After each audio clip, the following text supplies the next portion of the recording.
So van belasting na die pad se nuwe reëls. Ons gesels vanoggend met die uitvoerende direkteur van Outa, Stefanie Fiek, en ons praat oor die nuwe aardtoe-wetgewing. Goeiemôre Stefanie.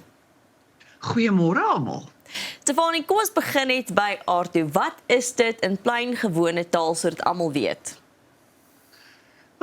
Wel, aardtoe is daai administratiewe beregting van ons padboetes. Met ander woorde, is net 'n administratiewe manier om nou vorentoe met padoortredings te hanteer. So, dit alles bly dieselfde, al jou boetes bly dieselfde. Dis nou net 'n baie meer administratiewe proses en hulle probeer om almal uit die howe uit te hou. So, hier aan die einde van 'n baie lang proses is die eerste keer wat jy dan nou jou voet in die hof sit as jy te ontevrede is met die vertoë wat jy gerig het, maar dit is veronderstel, alhoewel dit 'n baie omslagtige is regtig 'n omslagtige prosedure, is dit nou net 'n baie meer administratiewe prosedure. Nou Stefanie, het klink vir my, aardtoe het by SARS geleer, want 1 Julie is daar nou veranderinge gewees. Ja, so ek weet nie of julle weet nie, maar aardtoe is van, so aardtoe is die eerste keer geteken in 1998 en hy is uitgerol in Pretoria en Johannesburg in 2008. So aardtoe is al met ons vir 'n rukkie, veral hier in Johannesburg en dan ook in Pretoria. En nou al wat 1 Julie gebeur het, is hy's nou in 60 ander munisipaliteite uitgerol. Hulle het hom nou nog nie uitgerol na al die munisipaliteite in die land nie. Maar kom ek sê vir jou so, as jy nou gaan kyk na SARS wetgewing en jy gaan kyk nou na aardtoe, hulle gee mekaar kompetisie. Dan moet ons praat oor die puntestelsel, want ek dink baie mense is bekommerd oor die punte wat jy kan verloor afhangende van wat jy doen. Verduidelik ons bietjie hoe werk dit? Nou gelukkig die strafpuntstelsel is regtig aan die einde van 'n proses. So net as jy jou boete betaal het en jy basies herken het, maar ek het hierdie oortredingkie begaan en daar is 'n strafpunt wat gelykstaande is aan hierdie oortreding, dan kry jy 'n strafpunt teen jou naam. Nou die strafpuntstelsel is nou veronderstel om vir mense te sê dat as jy stout is, gaan jy 'n strafpunt kry en dan behoort mense daardeur te leer. Nou ons moet net onthou dat aardtoe is net van toepassing op minder ernstige misdrywe. Dit is nog steeds nie jou dronkbestuure en jou mense wat teen 200 km/h op die hoofweg jaag nie. Dis vir jou kleiner oortredings. Maar as jy 'n boete is, en dis wat so gevaarlik is van aardtoe, is jy moet kyk na jou boete. Jy moet kyk of dit jy is op die boete. Jy moet kyk of jy tevrede is dat jy die oortreding begaan het. En as jy nie is nie, dat daar sekere prosesse is wat jy moet volg om dan nou seker te maak daardie strafpunt aan die einde van die proses kom nie teen jou naam nie. Stefanie, jy praat van die boete, maar hoe ontvang 'n mens so boete? Want bitter min mense het op hierdie dag en datum nog 'n posbus by die huis of 'n posbus by die poskantoor. Daar's nie geregistreerde pos wat oral uitkom nie. Hoe weet 'n mens jou kennisgewing wat jy kry is bindend? Jy moet maar, ja.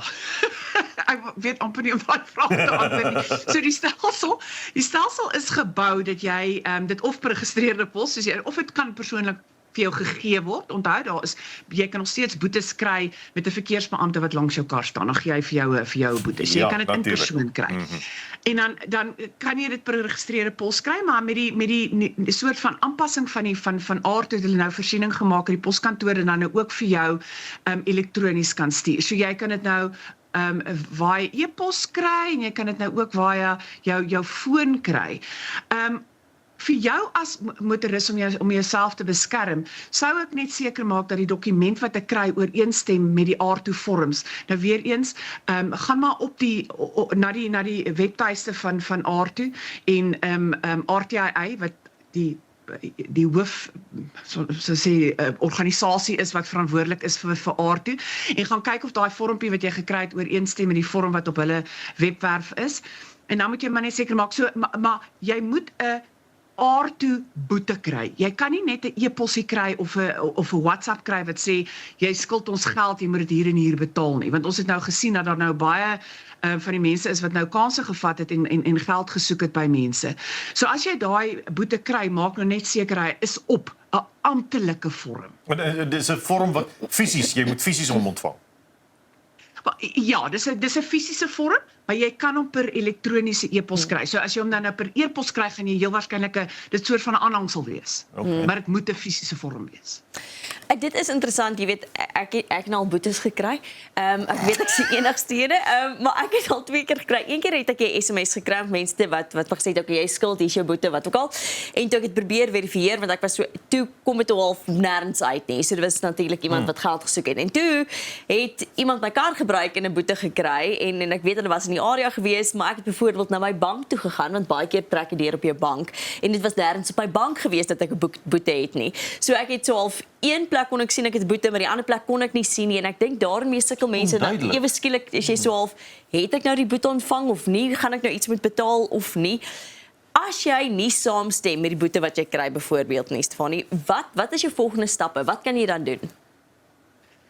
Kan ek net vir 'n oombliekie teruggaan? Dis een van die probleme wat ons as 'n organisasie het met AARTO en ek dink baie ander burgerregtelike organisasies daar buite, is dat AARTO het in die dit is 'n 10+ jare in Pretoria en Johannesburg was nooit regtig 'n sukses nie. Hulle het administratief ongelooflik gesukkel. Daai waarvan jy praat, jy gaan na een webwerf toe, dan kry jy nie iets nie. En dis waarvoor ons bang is, die munisipaliteite wat nie reg is nie, munisipaliteite wat nie geld het om AARTO uit te rol nie. Maar kom ons kom nou terug by die regte van 'n motoris. So as jy 'n kaartjie kry, kyk eers of jy die misdryf begaan het. Ek het een keer 'n kaartjie gekry, kan julle beloof, julle hoef my nie te glo nie, maar dit was nie ek nie, ek nog nooit in my lewe byvoorbeeld 'n motorfiets besit nie en dit was vir 'n motorfiets, my registrasienommer, maar dit was 'n motorfiets. Dan moet jy vertoorig. Met ander woorde, jy moet vir RTI sê en hulle het beamptes wat met daardie vertoë werk. Dit is nie ek nie. Gestel nou dit is jou kar.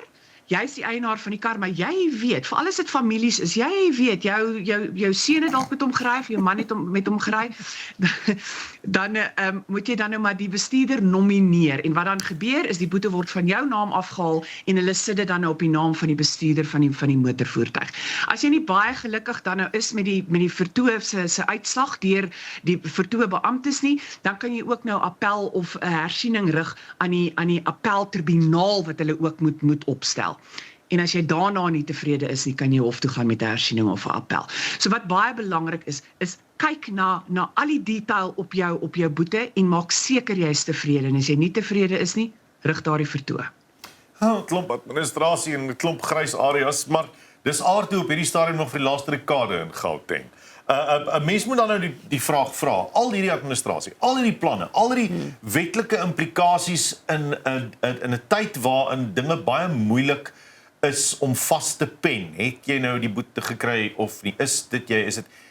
Het AARTO enigstens 'n verskil gemaak aan hoe mense die pad gebruik? Glad nie.